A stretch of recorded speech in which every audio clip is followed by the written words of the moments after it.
Republic ಕನ್ನಡದ ವಿಶೇಷ ಕಾರ್ಯಕ್ರಮಕ್ಕೆ ಸ್ವಾಗತ. ನಾನು ಸತೀಶ್ ಕನಕಪುರ. ನಾನಾಗಲೇ ಯಾವಾಗಲೂ ಹೇಳ್ತಿರ್ತೀನಿ, ವಿಶೇಷ ಕಾರ್ಯಕ್ರಮ ಅಂತಂದರೆ ಒಬ್ಬ ವಿಶೇಷವಾದಂತಹ ವ್ಯಕ್ತಿ ಇರಬೇಕು. ಇವತ್ತು ನನ್ನ ಜೊತೆಯಲ್ಲೂ ಕೂಡ ವಿಶೇಷವಾದಂಥ ವ್ಯಕ್ತಿನೇ. ಏನಕ್ಕೆಂದರೆ ಅವರು ನಟನೆಗೂ ಸೈ, ನಿರ್ಮಾಣಕ್ಕೂ ಸೈ, ಡೈರೆಕ್ಷನು ಮಾಡ್ತಾರೆ, ಡೌಟ್ ಇಲ್ಲ. ಅದ್ರ ಜೊತೆಗೆ ಸಾಹಿತಿಯೂ ಕೂಡ. ಇಷ್ಟೆಲ್ಲ ಕ್ವಾಲಿಟಿ ಇರುವಂಥ ಕಲಾ ವಲ್ಲಭ ಯಾರಪ್ಪ ಅಂತಂದರೆ ಅವ್ರು ಯಾರೂ ಅಲ್ಲ, ನಮ್ಮ ಡಾಲಿ ಧನಂಜಯ್ ಅವರು. ನನ್ನ ಜೊತೆ ನಮ್ಮ ಸ್ಟುಡಿಯೋದಲ್ಲಿ ಡಾಲಿ ಧನಂಜಯ್ ಇದ್ದಾರೆ. ಸಾಕಷ್ಟು ವಿಚಾರಗಳಿದೆ, ಮಾತಾಡ್ಸೋಣ. ಅದಕ್ಕೆ ಮೊದಲು ಸರ್, ನಮ್ಮ ರಿಪಬ್ಲಿಕ್ ಕನ್ನಡದ ವಿಶೇಷ ಕಾರ್ಯಕ್ರಮಕ್ಕೆ ನಿಮಗೆ ಸ್ವಾಗತ. ಮೊದಲಿಗೆ ನಮ್ಮ ಸ್ಟುಡಿಯೋಗೆ ಬಂದಿರೋದಕ್ಕೆ ನಿಮಗೆ ವೆಲ್ಕಮ್ ಮಾಡ್ತೀನಿ. Thank you Satish, thank you. ಖುಷಿಯಾಗುತ್ತೆ ಸರ್. ಫಾದರ್ಹುಡ್ ಆದ ನಂತರ ಮದರ್ ಪ್ರಾಮಿಸ್ ಮಾಡ್ತಾ ಇದ್ದೀರಾ, ಏನಿದ್ರು ಸೀಕ್ರೆಟು? ಏನಿಲ್ಲ, ಭಾಳ ಒಳ್ಳೆ ಕತೆ, ಒಳ್ಳೆ ಸ್ಕ್ರಿಪ್ಟು, ಒಂದು new age new generation cinema ಅನ್ನಿಸ್ತು. ಆ ಸ್ಕ್ರಿಪ್ಟ್ ಓದಿದಾಗ ಭಾಳ ಮಜಾ ಇತ್ತು. ಅಂದರೆ ಎಕ್ಸ್ಪೆರಿಮೆಂಟಲ್ ಬಟ್ ಒಳ್ಳೆ ಎಂಟರ್ಟೈನರ್, ಕಾಮಿಡಿ ಎಂಟರ್ಟೈನರ್. ಆ್ಯಂಡ್ ಅಷ್ಟು ಜನ ಕಲಾವಿದರು, ಹೊಸ ನಿರ್ದೇಶಕ. ಒಂದು ಒಳ್ಳೆ ಅಟೆಂಪ್ಟ್ ಮಾಡೋಣ ಅಂತ ಅನಿಸಿ ಮದರ್ ಪ್ರಾಮಿಸ್ನ ಶುರು ಮಾಡಿದ್ದೆ. Mother promise, father of all promises ಅಂತ. ಅಂದರೆ ಯೂಶ್ವಲಿ ಈಗ ನನ್ನ ಸಿನಿಮಾಗಳು ನಾನು ಮಾಡ್ತಾನೆ ಇರ್ತೀನಿ. ಅಣ್ಣ ಫ್ರಮ್ ಮೆಕ್ಸಿಕೋ ಬರ್ತಿದೆ, 666 ಆಪರೇಷನ್ ಥಿಯೇಟ್ರ್ ಬರ್ತಿದೆ. ಇದ್ರ ಮಧ್ಯ ಈ ಸಿನಿಮಾಗೆ ಅಷ್ಟು ಜನ ಕಲಾವಿದ್ರ ಮಧ್ಯೆ ನಾನೂ ಒಬ್ಬ ಆಗಿ, ಅಂದರೆ ಕೇಳಿದ್ರು ನೀವು ಮಾಡಿದ್ರೆ ಚೆನ್ನಾಗಿರುತ್ತೆ. ಓಕೆ, ನಾನು ಒಬ್ಬ ಆಗಿ ಒಂದು ಪಾತ್ರ ಆಗಿ ಕಾಣಿಸ್ಕೊಂಡಿರೋದು, ಅದು ಒಂದು ಭಾಳ ಒಳ್ಳೆ, ನನಗೊಂದು ಒಳ್ಳೆ ಫ್ರೆಶ್ನೆಸ್ಸು ಆ್ಯಂಡ್ ಒಳ್ಳೆ ಎಕ್ಸ್ಪೀರಿಯನ್ಸು. ಆ್ಯಂಡ್ ಭಾಳ ಚೆನ್ನಾಗಿ ಥಿಯೇಟ್ರಲ್ಲಿ ಅದನ್ನು ಆಡಿಯನ್ಸ್ ಎಂಜಾಯ್ ಮಾಡ್ತಿರೋದು ಇನ್ನೂ ಭಾಳ ಖುಷಿ. ನಾನು ಏನು ಹೇಳಿದೆ, ಒಂದು ಕಡೆ ಮದರ್ ಪ್ರಾಮಿಸ್ ಸಕ್ಸಸ್ನ ಎಂಜಾಯ್ ಮಾಡ್ತಿದ್ದೀರಾ, ಮತ್ತೊಂದು ಕಡೆ ಫಾದರ್ಹುಡ್ನ ಎಂಜಾಯ್ ಮಾಡ್ತಿದ್ದೀರಾ. ಮೊದಲಿಗೆ ಮದರ್ ಪ್ರಾಮಿಸ್ ಸಕ್ಸಸ್ ಬಗ್ಗೆ ಮಾತಾಡೋಣ, ಯಾಕಂದರೆ ಫಾದರ್ಹುಡ್ ಬಗ್ಗೆ ತುಂಬ ಜಾಸ್ತಿ ಇದೆ ಮಾತಾಡೋದು. ಫಾದರ್ಹುಡ್ ಬಗ್ಗೆ ಮಾತಾಡೋದು ನನಗೂ ಹೊಸದು. ಅಂದರೆ ಚೆನ್ನಾಗಿರುತ್ತೆ, ಒಂದು ಮಗುವಿನ ಸ್ಪರ್ಶ, ಅದರದ್ದು ಎಕ್ಸ್ಪ್ರೆಷನ್ಗಳು, ಆ್ಯಂಡ್ ಮಗು ಜೊತೆ ಕಳೆಯೋ ಟೈಮು. ಆ್ಯಕ್ಚುಲಿ ನಾನು ಕೆಲಸದಲ್ಲಿ ಮಾಡ್ತಾನೇ ಇರ್ತೀನಿ, ಅದ್ರ ಮಧ್ಯ ನನ್ನ ಕೈಯಲ್ಲಿ ಭಾಳ ಕಮ್ಮಿ ಟೈಮ್ ನನಗೆ. ಹೌದು, ಇನ್ನೂ ಜಾಸ್ತಿ ಟೈಮ್ ಸ್ಪೆಂಡ್ ಮಾಡಬೇಕು ನಾನು. ಬಟ್ ಧನ್ಯತಾ ಅದನ್ನು ಭಾಳ ಚೆನ್ನಾಗಿ ಹ್ಯಾಂಡಲ್ ಮಾಡ್ತಾ ಇದ್ದಾರೆ. She is enjoying. ನಾನು ಇನ್ನೂ ಜಾಸ್ತಿ ಟೈಮ್ ಕೊಡಬೇಕು actually, to be honest. But ನಾನು ಭಾಳ ಎಂಜಾಯ್ ಮಾಡ್ತಾಯಿದ್ದೀನಿ. ಇದು ಒಂದು ಒಳ್ಳೆ ಫೇಸು, ಒಂದು ಒಳ್ಳೆ ಫೀಲಿಂಗು. ಭಾಳ ಚಂದ ಮಕ್ಕಳು ಹಂತವಾಗಿ ಬೆಳೆಯೋದನ್ನು ನೋಡೋಕ್ಕೆ.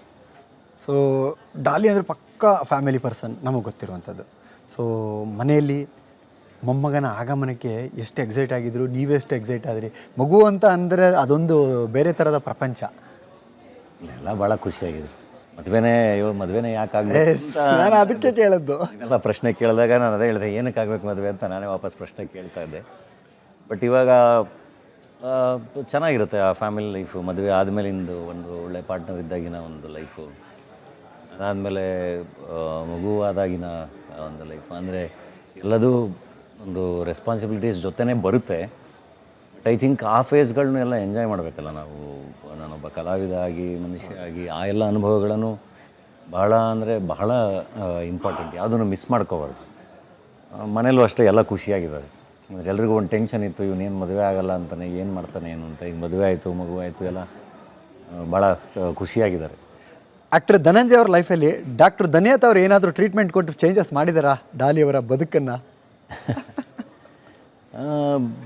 ಅಂದರೆ ಅವರೇ ನಮಗೆ ಹಿಂಗೆ ಇರಿ, ಹಿಂಗೆ ಮಾಡಿ, ಹಿಂಗೆ ಮಾಡಬೇಡಿ ಅಂತ ಏನು ಹೇಳಲ್ಲ. ಬಟ್ ಆಟೋಮೆಟಿಕ್ಕಾಗಿ ಒಂದಿಷ್ಟು ರೆಸ್ಪಾನ್ಸಿಬಿಲಿಟೀಸು ಬಂದೇ ಬರುತ್ತೆ. ಅದಕ್ಕೆ ಮೋಸ್ಟ್ಲಿ ಮುಂಚೆ ಎಲ್ಲ ಈ ಹುಡುಗರು ಪುಡಾರಿಗಳ ಥರ ಓಡಾಡ್ಕೊಂಡಿರೋ ಒಂದು ಮದುವೆ ಮಾಡಿ ಜವಾಬ್ದಾರಿ ಬರುತ್ತೆ ಇರಿ.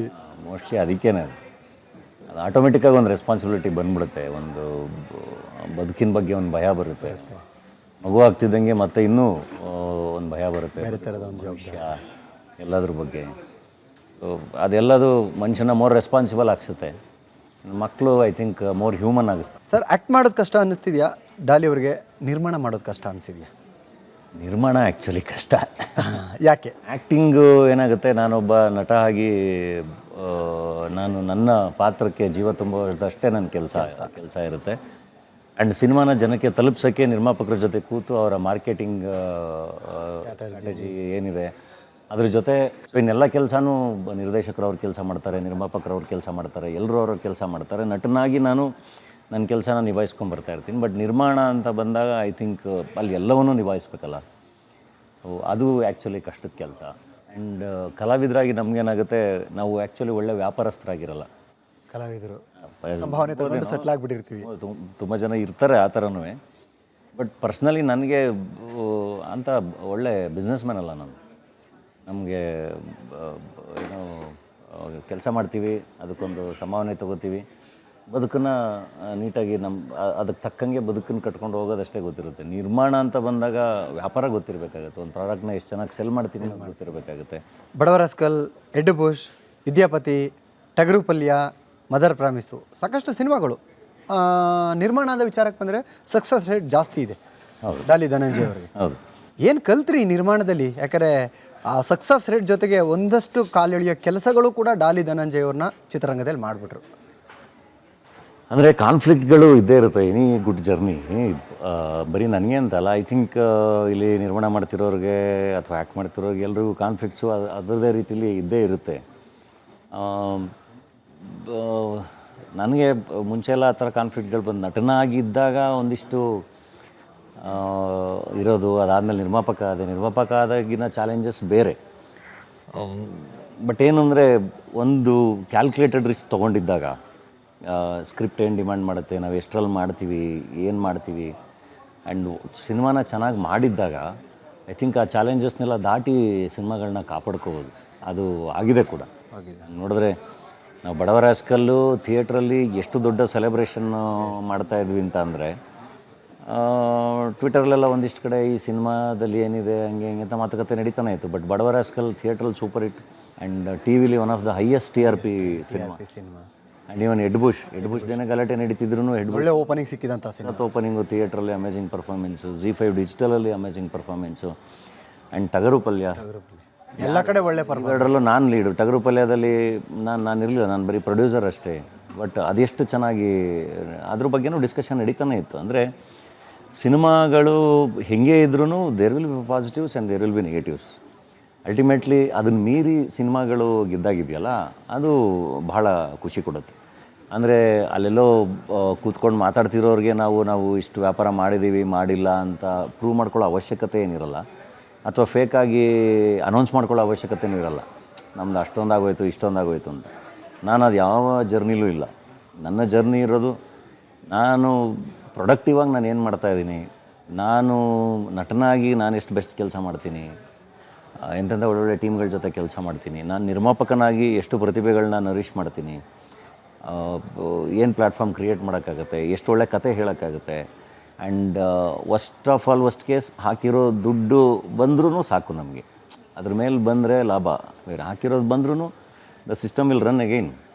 ಅದು ಮತ್ತೆ ಇನ್ನೊಂದಿಷ್ಟು ಸಿನಿಮಾಗಳ ಪ್ರೊಡಕ್ಷನ್ಗೆ ದಾರಿ ಮಾಡಿಕೊಡುತ್ತೆ. ಈ ಥರ ಯೋಚನೆ ಮಾಡ್ಕೊಂಡು ನನ್ನ ಪಾಡಿಗೆ ನಾನು ಕೆಲಸ ಮಾಡ್ಕೊಂಡು ಹೋಗ್ತಿರೋದು.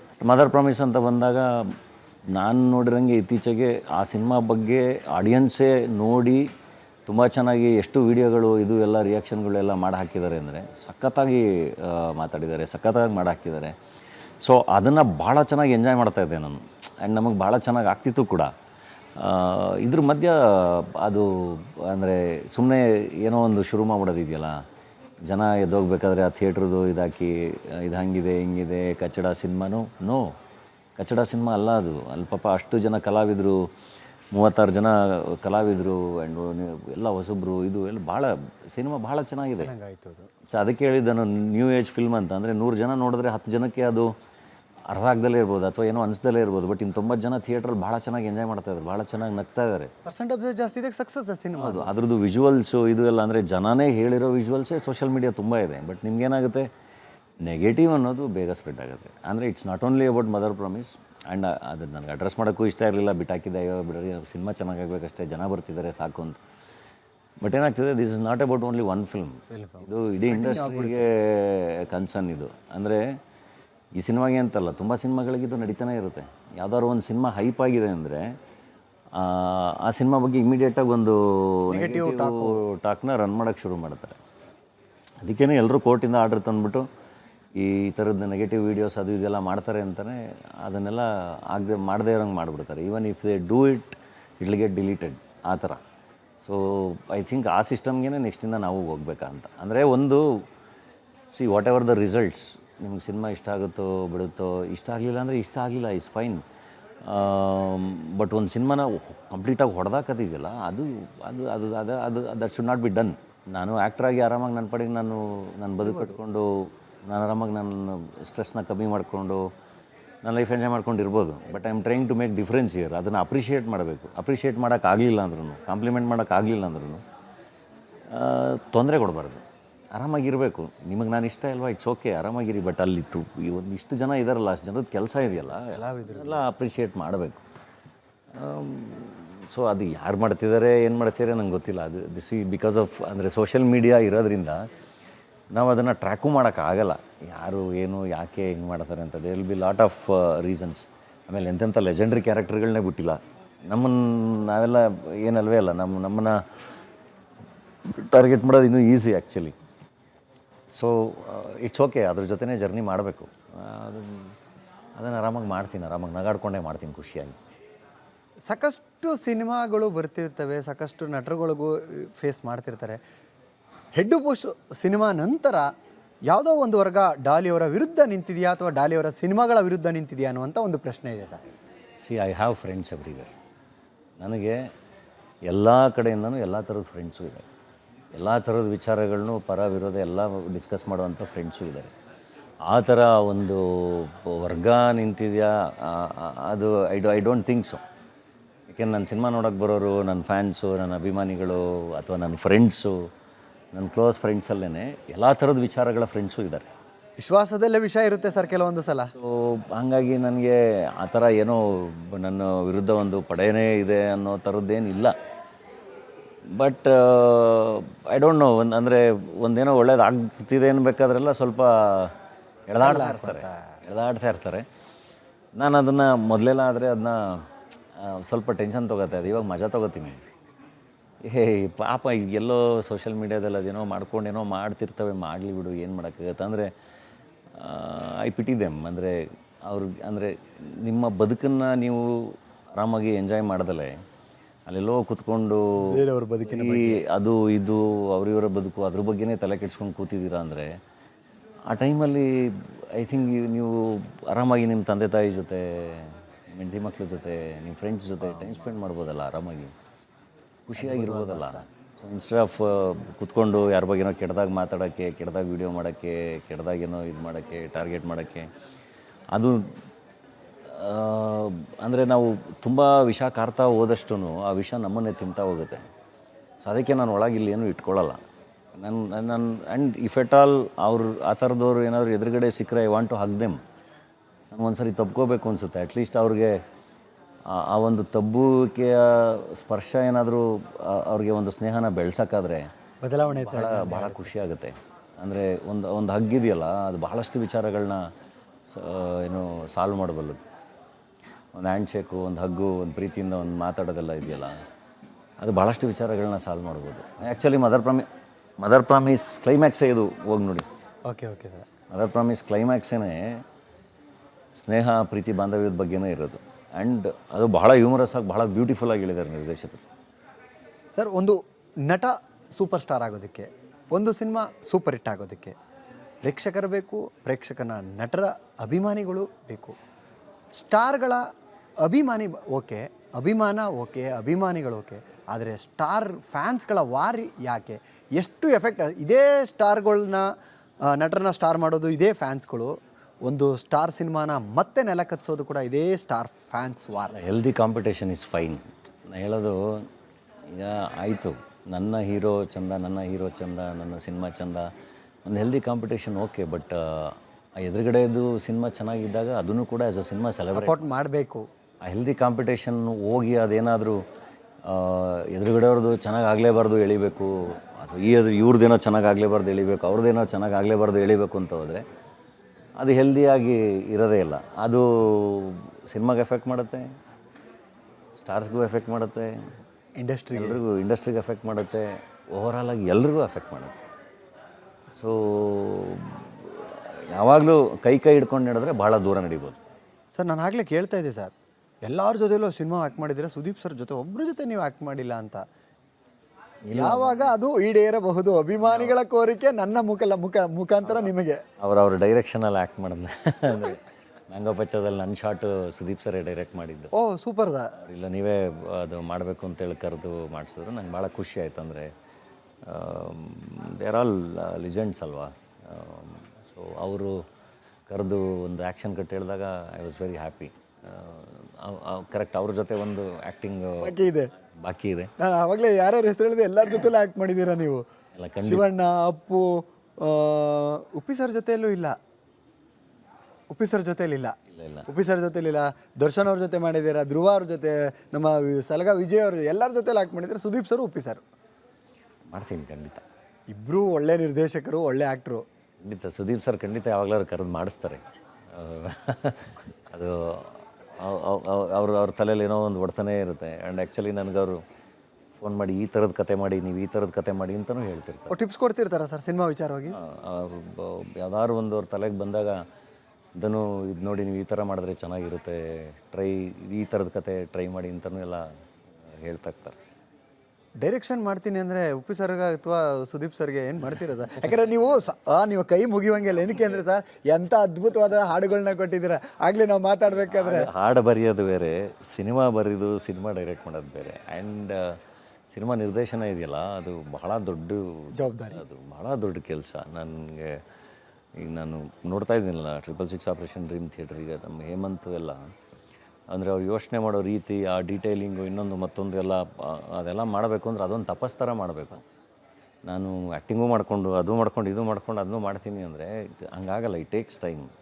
ಸೊ ಅದೊಂದು ಬೇರೆ ಥರದ ಮೈಂಡ್ಸೆಟ್ಟು, ಅದಕ್ಕೆ ಭಾಳ ಪ್ರಿಪ್ರೇಷನ್ಸ್ ಬೇಕು. ನೋಡೋಣ ಯಾವಾಗಲಾರು ಒಂದು ಹಂಗಂದ್ಬಿಟ್ಟು ನಾವು ಅದು ದೊಡ್ಡವ್ರಿಗೆಲ್ಲ ಮಾಡೋಷ್ಟೆಲ್ಲ ನಮ್ಗೆ ಧೈರ್ಯನೂ ಇಲ್ಲ, ನಾವು ನಿರ್ದೇಶಕರುಗಳು ಅಲ್ಲ. ಏನೋ ಒಂದೇ ಒಂದು ಕತೆ ಹೇಳಬೇಕು ಅನ್ನೋ ಥರದ್ದೊಂದು ಆಸೆ ಇದೆ.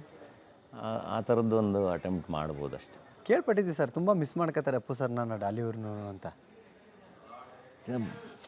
ಅಂದರೆ ಈಗ ನಿಮಗೆ ಒಂದು ಈಗ ಫಾರ್ ಎಕ್ಸಾಂಪಲ್ ಈಗ ಚಿತ್ರರಂಗ ಅಂತಲೇ ನೀವು ಯೋಚನೆ ಮಾಡ್ತಾನೆ ಇರಬೇಕಾದ್ರೇ ಒಂದು ಆಬ್ಸೆನ್ಸು ನಿಮ್ಗೆ ಯಾವಾಗಲೂ ಕಾಡುತ್ತಲ್ಲ, ಆ ಥರದ್ದೊಂದು ಆಬ್ಸೆನ್ಸ್ ಡೆಫಿನೆಟ್ಲಿ ಕಾಡುತ್ತೆ.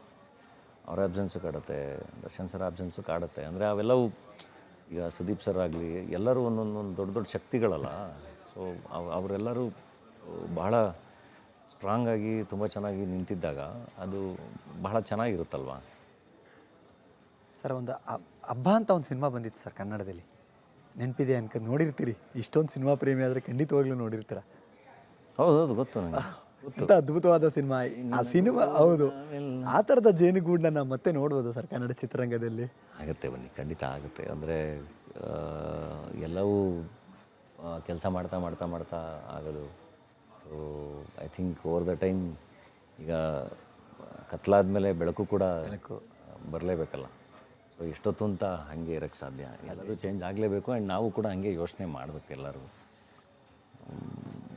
ಆಗುತ್ತೆ, ಎಲ್ಲದೂ ಹಿಂಗೆ ಇರಲ್ಲ, ಎಲ್ಲದೂ ಚೇಂಜ್ ಆಗುತ್ತೆ. ಧನ್ಯವಾದಗಳು ಸರ್. Thank you.